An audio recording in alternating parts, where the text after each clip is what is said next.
Howdy Tiffany, welcome back. 大家好，欢迎回到一周的视频工作室。这期视频我想和大家聊一聊，在毛利文化中，毛利人对于健康有怎样的理解和认知？这些认知与我们中国中华民族传统中医的理念有怎样的相似之处？在毛利文化中，有一个非常重要的理念叫 Fale Tapa。在 Fale Tapa 中 ，Fale 是房子的意思，而 Tapa 是边边或者是边缘的意思。而 fa 在之前我们学习数字的那一期视频讲过，是数字4的意思。Fale Tapa fa 就翻译为一座由4个方面组成的房子。这4面之称也代表了在毛利人的世界观中，健康是由4个核心支柱组成。因为对毛利人来讲，健康不仅仅是指在身体上没有病痛，它更是人的心灵与自然家庭之间的平衡关系。是不是听起来与我们中医理念中的整体观非常相似呢？那下面让我们一起来看看这4个核心方面到底是什么吧。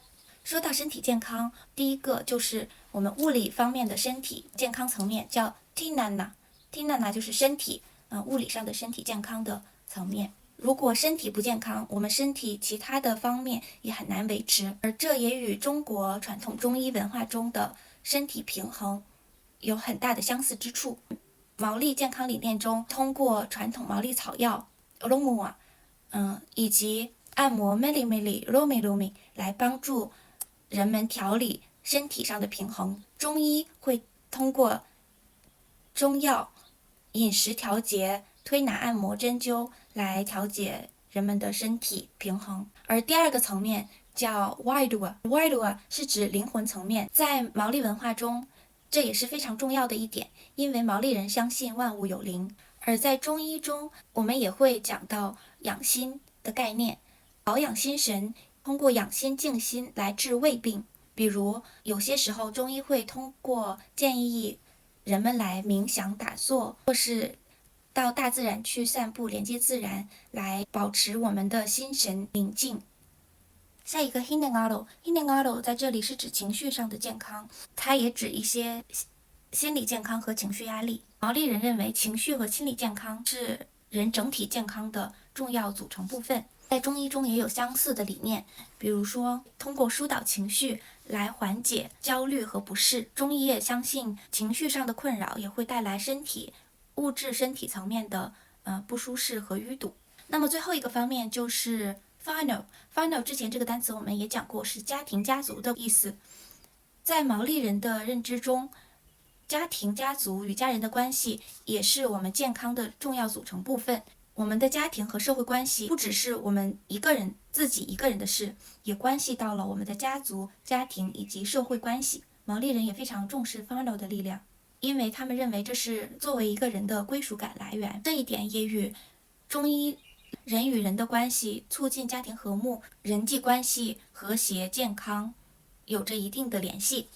Fale Tapa 的特别之处也在于，他认为与自然的连接是非常重要的。毛利人认为土地 Papatuanuku 是健康的根基，只有人们与自然和谐相处，才能达到真正的平衡与健康。所以在毛利的传统疗法中，也会有许多与自然连接的部分，这一点也是与我们中医相类似的。说到毛利传统疗愈，我想跟大家简单介绍一下我最近创作的儿童绘本，叫 Kiwi Space Room。这本书大概就是讲一只 Kiwi 鸟，一开始由不自信、不舒服，在森林里连接自然和朋友，最后找到了治愈自己最好的方法和药物的故事。那这本书也在亚马逊 Kindle 电子书上上线了，如果有感兴趣的，大家可以自行去搜索哦。好，广告到此结束。Fale Tapa 也告诉了我们，健康不仅仅只停留在物质身体的层面，它也包括了精神、心灵，还有家庭、社会关系以及自然之间的平衡。那么你认为毛利传统疗愈和中国传统中医文化还有哪些相似和不同之处呢？欢迎在我的评论区留言。我们这期视频就到这里啦，我们下期见。Kakitiano